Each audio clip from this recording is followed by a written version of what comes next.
আমি এসেছি ফিজিক্স পড়াতে, এটা কি হতে পারে? না, এটা হতে পারে না। তো তাহলে ফিজিক্স পড়াতে কে আসবে তোমাদের? আসবে শুভ স্যার। আর এটা করবে কি? এটা করবে হচ্ছে কীভাবে তোমরা টুকলিবাজি করে অঙ্কর উত্তর দেবে, কীভাবে তোমরা টুকলিবাজি করে এমসিকিউর অ্যান্সার দেবে, সেইটার ভিডিও করবে। তো তোমাদের দেবা স্যার বলে দিয়ে গেল যে আমি তোমাদের টুকলিবাজি করা শেখাবো। এরকম একদমই নয়, আমি তোমাদের টুকলিবাজি করা শেখাবো না।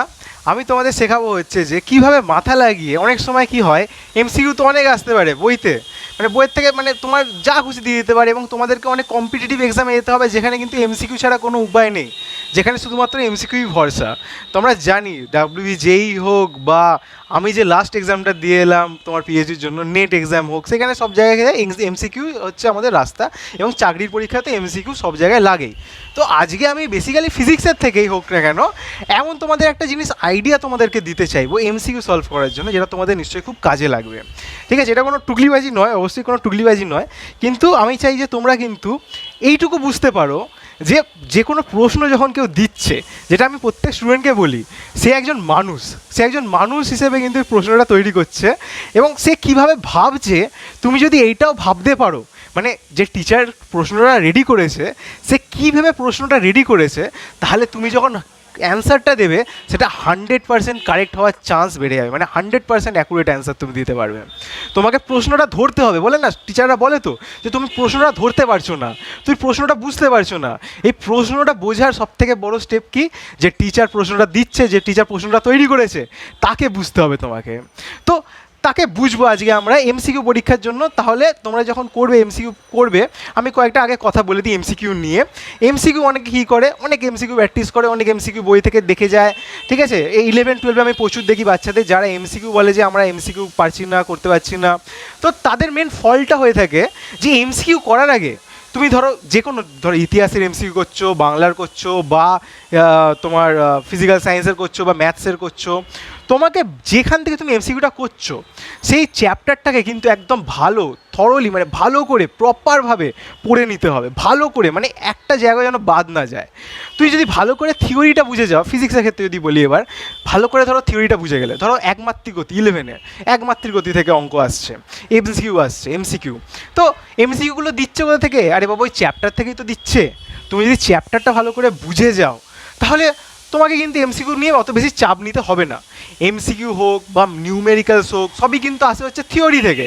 যদি তুমি থিওরি না পড়ে তুমি ভাবো যে আমি সব এমসিকিউ সলভ করে দিয়ে আসবো, তাহলে কিন্তু তোমার অনেক ভুল হয়ে যাবে, মানে অনেক এমসিকিউ তুমি ভুল করে আসবে। তুমি কখনোই থিওরিটাকে বাদ দিয়ে একদম ডাইরেক্ট এমসিকিউ বা থিওরিটা আতকাচা পড়ে, থিওরি পড়লে হচ্ছে তোমার 50%, বাকি ভাবলে যে এমসিকিউ আর অঙ্ক করে নেবো তাহলে আমার 100% হয়ে যাবে, কখনোই নয়।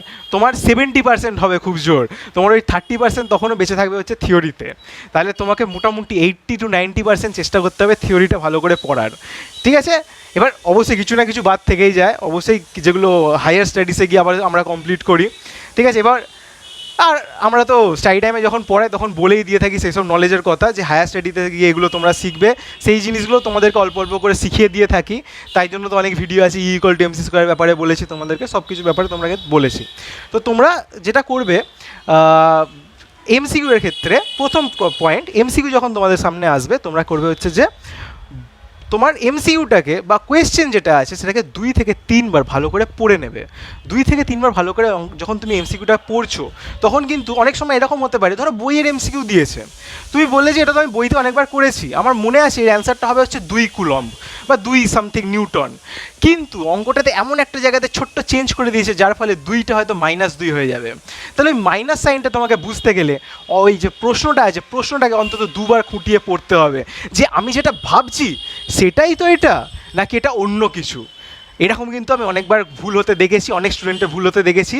এরকম টিচার কী করে, টিচার তো ট্রিকি মাইন্ড খেলে হচ্ছে যে স্টুডেন্টের মাইন্ডের সাথে, সে এমন করে কোয়েশ্চেনটাকে ঘুরিয়ে দেবে, সবাই অ্যান্সার জেনে বুঝে ঠিক জেনে বুঝে ভুল অ্যান্সারে দাগ দিয়ে চলে আসবে।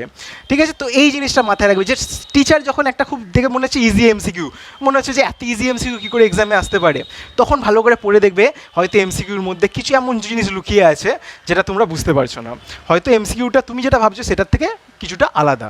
তাহলে এটা কিন্তু এমসিকিউর ব্যাপারে গেল। এবার একটা ট্রিক তোমাদেরকে বলে দিই এমসিকিউ সলভ করার ক্ষেত্রে।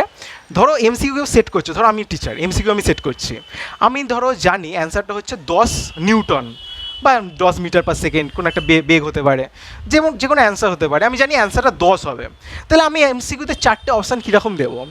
10, 10-এর হাফ কত? 5, 10-এর দ্বিগুণ কত? 20 বা 25 এরকম দেবো। তাহলে 5, 10, 15, 20 এরকম 4টে আমি অপশান দেবো, ঠিক আছে?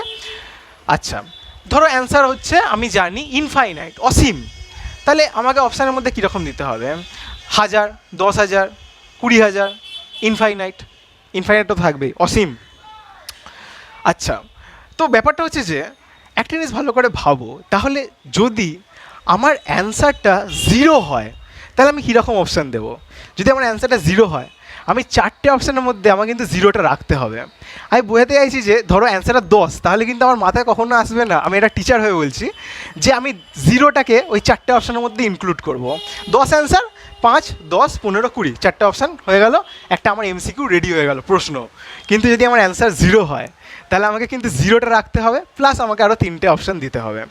তো যখনই তোমরা কোনো এমসিকিউ দেখবে, এমসিকিউ পড়া হলো দুবার পড়লে, দুবার ভালো করে এমসিকিউটা পড়লে বুঝলে কি বলতে চেয়েছে, তারপরে যদি তুমি দেখো 4টে অপশানকে ভালো করে দেখবে, 4টে অপশানকে, হ্যাঁ, যদি তোমাকে অঙ্ক কষতেও হয়, কোনো ধরো ফর্মুলা দিয়ে অঙ্ক করতে হবে, তার আগেও একবার ভালো করে অপশানগুলো দেখে নেবে যে কী কী অ্যান্সারে দেয়া আছে। তারপরে তোমরা কি জানতে পারবে আমাকে কত অবধি পৌঁছতে হবে, কোন জিনিসটা ঠিক বার করতে বলেছে। তো এবার 4টে অপশানের মধ্যে তুমি দেখলে হচ্ছে যে একটাতে 0 আছে, তাহলে ওই যে 0 আছে তখন একবার ফার্স্টেই মাথায় আনবে অঙ্কটা করার আগে যে এর অ্যান্সারটা 0 হতে পারে কি না। তাহলে অ্যান্সারটা 0 হতে পারে কি না এটা একবার ফার্স্টে মাথায় আনবে। এবার হয়তো 90% ক্ষেত্রে দেখবে যে অ্যান্সারটা 0 বেরোবে, 10% ক্ষেত্রে দেখবে যে হয়তো 0 নাও বেরোতে পারে, অন্য কোনো অ্যান্সার বেরোচ্ছে। সেই জায়গাতে তোমাকে তোমার মাথা লাগাতে হবে। তুমি একবার অবশ্যই যদি 4টে অপশনের মধ্যে 0 থাকে তাহলে দেখবে যে অ্যান্সার 0 হতে পারে। তো সেইটা নিয়ে তারপর ভাববে যে 0 কেন হতে পারে অ্যান্সারটা। যদি তোমার মাথায় একটা লজিক স্ট্রাইক করে যায় যে হ্যাঁ কেন এটা 0 হতে পারে, তাহলে তোমার সেটা কিন্তু অ্যান্সার হয়ে যাবে। আচ্ছা, এখানে দেখো আমি 4টে করে এমসিকিউ মানে 5টে এমসিকিউ মোড লিখে রেখেছি, তাদের অ্যান্সারগুলো দেখো কীভাবে তুমি বুঝতে পারবে।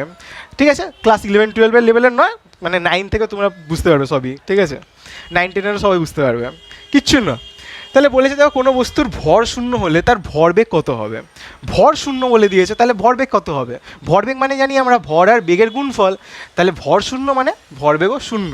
তাহলে দেখো 4টে অপশানের মধ্যে একটা কিন্তু 0 দেওয়া আছে, তাহলে ফার্স্টেই আমাকে এটা কিন্তু বুঝে যেতে হবে 0 হতে পারে। তখন মাথায় আনবো যে আচ্ছা ভর শূন্য, ভরবেগ তো ভর ইন্টু বেগ, তাহলে 0 হবে অ্যান্সার। সেকেন্ড পয়েন্ট দেখো, সেকেন্ড পয়েন্টে কী বলেছে? সেকেন্ড পয়েন্টে বলেছে কোনো বস্তুর ত্বরণ শূন্য হলে তার উপর প্রযুক্ত বলের মান কত হবে। আরে বাবা, ত্বরণ শূন্য, F = ma, force = mass into acceleration, বল = ভর ইন্টু ত্বরণ, তাহলে ত্বরণ শূন্য মানে প্রযুক্ত বলের মান 0। দেখো 4টে অপশানের মধ্যে 0 আছে, তাহলে ভেবে দেখবে যে এটা 0 হবে কি না। আচ্ছা, তারপরে হচ্ছে তড়িৎ দ্বিমেরুর মোট তড়িৎ ফ্লাক্স কত। এইটা ক্লাস 9-এ জানি না তোমরা পড়েছো কিনা, ক্লাস 12-এ গেলে অবশ্যই পড়বে।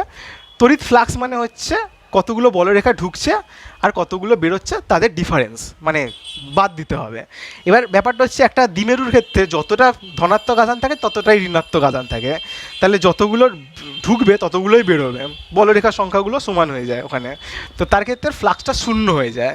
তো এখানে 4টে অপশানের মধ্যে দেখো একটাতে কিন্তু 0 দেওয়া আছে, তাই আমি আগে ফার্স্টে দেখবো যে 0, তারপর ভাববো যে হ্যাঁ এটা 0 হতে পারে, তখন মাথায় আসবে আচ্ছা বলরেখার ক্ষেত্রে তো মানে দ্বিমেরুর ক্ষেত্রে তো দুটো সমান আধান থাকে, তাহলে তাদের ক্ষেত্রে যতগুলো আধান মানে যতগুলো বলরেখা আসছে ততগুলোই বেরোচ্ছে।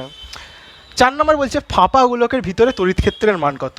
ফাঁপা গোলকের ভিতর, ফাঁপা মানে হচ্ছে কোনো রকম ভেতরে মেটেরিয়াল নেই, ফাঁপা গোলকের ভেতরে কোনো আধান থাকতে পারে না, ফাঁপা গোলক, তাই জন্য ফাঁপা গোলকের ভেতরে তড়িৎ ক্ষেত্রের মান কিন্তু 0 হয়। দেখো এখানে 4টে অপশানের মধ্যে 0 আছে, তাই ফার্স্টে আমি দেখবো 4টে অপশান 0 আছে, তারপর ভেবে দেখবো যে আচ্ছা ফাঁপা গোলকের ভেতরে তো কোনো আধান থাকে না, তাহলে ওখানে করতে তড়িৎ ক্ষেত্র 0 হতে পারে, তাহলে আমার অ্যান্সারটা কারেক্ট হয়ে যাবে।